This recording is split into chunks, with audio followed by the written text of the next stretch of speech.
Барлықтарыңызға сәлем. Қалдарыңыз қалай, жақсы ма? Мен сіздерге бүгін ерекше әдемі құрақ үлгісін тігіп көрсетемін. Бұл біздің құрағымыздың аты. Конфет құрағын тігетін боламыз. Ол үшін тігу үшін бізге астына қоятын бөз мата керек. Менде осындай қара бөз мата бар екен. Осыны пайдаланатын боламын. Содан кейін екі түрлі матадан тігеміз. Қызыл квадратымызды кесіп, дәл осылай қылып кесіп аламыз осындай пішінде. Дәл өстіп кесіп аламыз да. Онан кейін бұрыш керек болады. Бұрыштың үстіне дәл осылай тігілетін қызыл мата керек болады. Осыларды қазір біз тігіп конфет тігетін боламыз. Конфетті қалай тігу керек жолын мен қазір тігіп көрсететін боламын. Сіздер менің YouTube арнама міндетті түрде жазылып алыңыздар. Пікірлеріңізді қалдырыңыздар. Ұнап жатса таныстарыңызға жіберіңіздер. Ол кісілерде көріп тігіп алса болады. Ал енді біз тігу жолын сіздерге тігіп көрсететін боламын.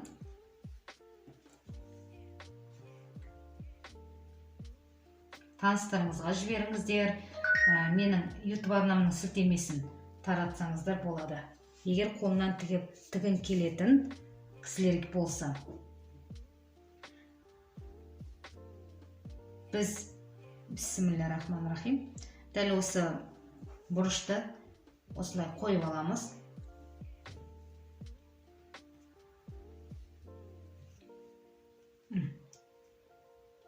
Қазір бұрышымызды осылай қойып аламыз. Үстіне қызыл матамызды тігетін боламыз.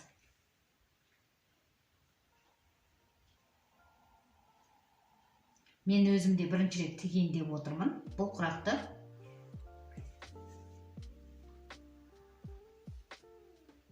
Өміріміз дәмді, тәтті болсын деп жақсы ниетпен осы конфет құрағын тікпекшімін. Ал енді бастаймыз. Мұқият көріп, видеоның соңына дейін көріңіздер. Бисмиллахир-рахманир-рахим.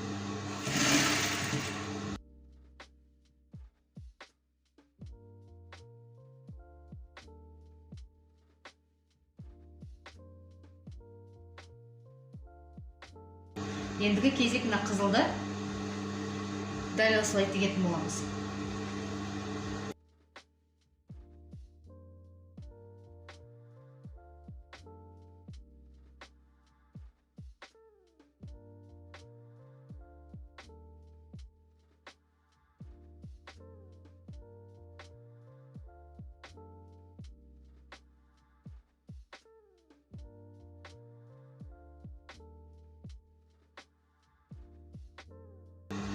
Ендігі кезек мына қызылмен бұрышты бір-біріне қарап тігіп аламыз.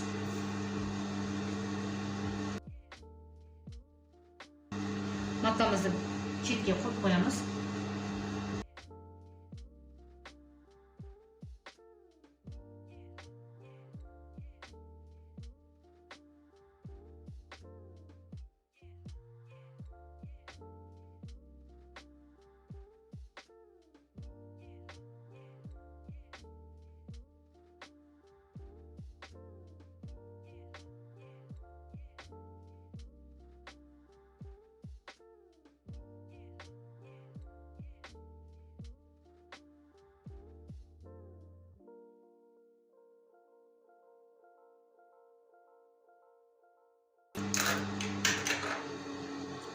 Дәл осылай тігіп алдық.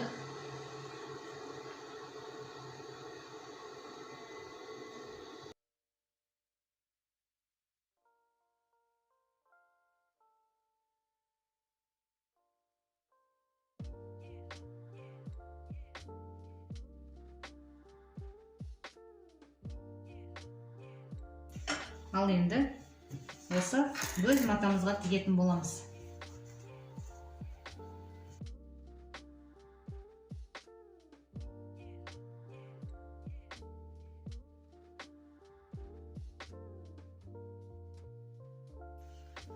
Бисмиллахиррахманиррахим. Тартып отырып тігеміз. Құрағымыз бір-біріне жиналып қалмау үшін.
Келесісін дәл осылай тігеміз. Өстіп айналдырып тігетін боламыз.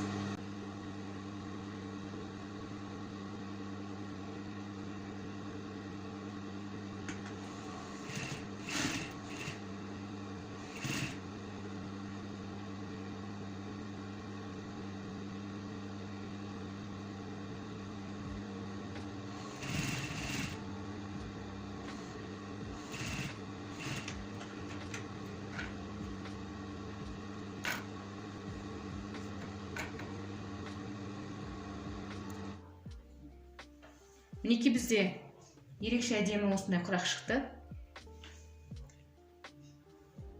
Конфет үлгіде. Осында біз қазір шетінен дәл осы бұрышты тігетін боламыз.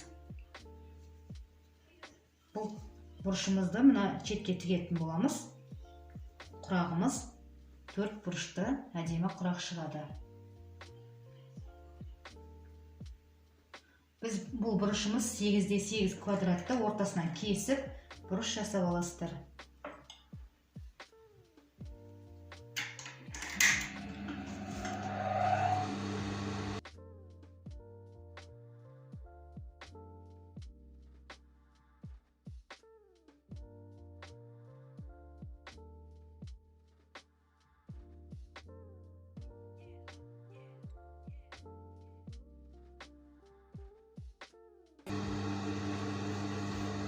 Мінекей бізде бұрышымыз дәл осылай тігіледі.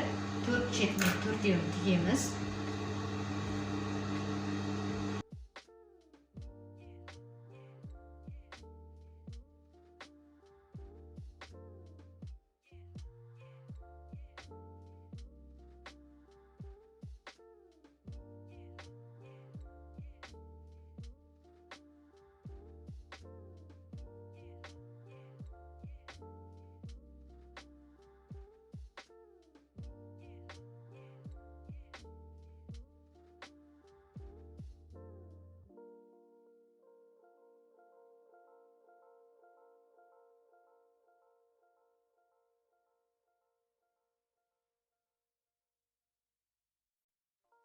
Келесі шетіне үшінші бұрышымызды тігетін боламыз.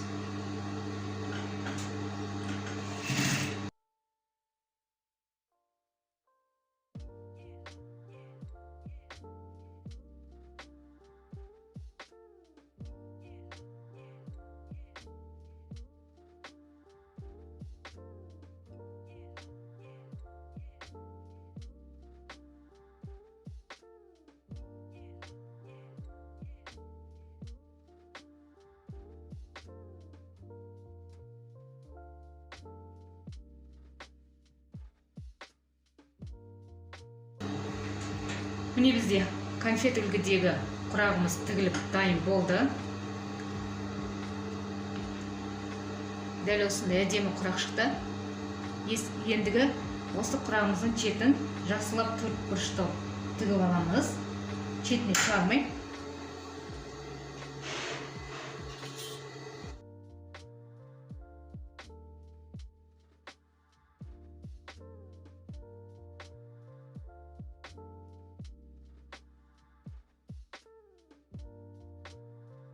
Төрт жағында өстіп сызып аламыз, түп түзу шығу үшін.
Артық маталарын кесіп алып тастайтын боламыз.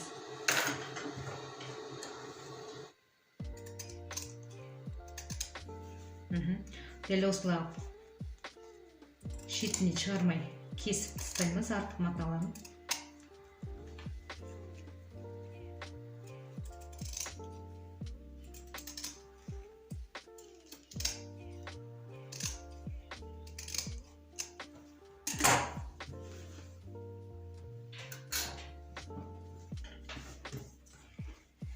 Мінекей бізде ерекше әдемі конфет үлгідегі құрағымыз тігіліп аяқталды. Арт жағы осылай бөз мата қойылды.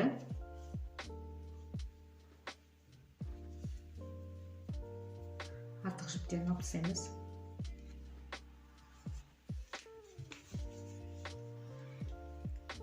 Ерекше әдемі құрақ үлгісі.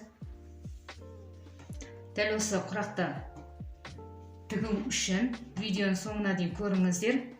Содан кейін барып маталарыңызды кесіп, дәл осыдай әдемі үлгідегі құрақ тігіп алсаңыздар болады.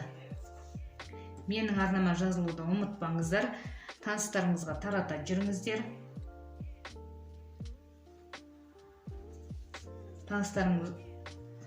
Таныстарыңызға видеомды тарата жүріңіздер. Пікірлеріңіз болса қалдырыңыздар. Мен сіздермен қоштаспаймын. Келесі видеода кездескенше сау болыңыздар.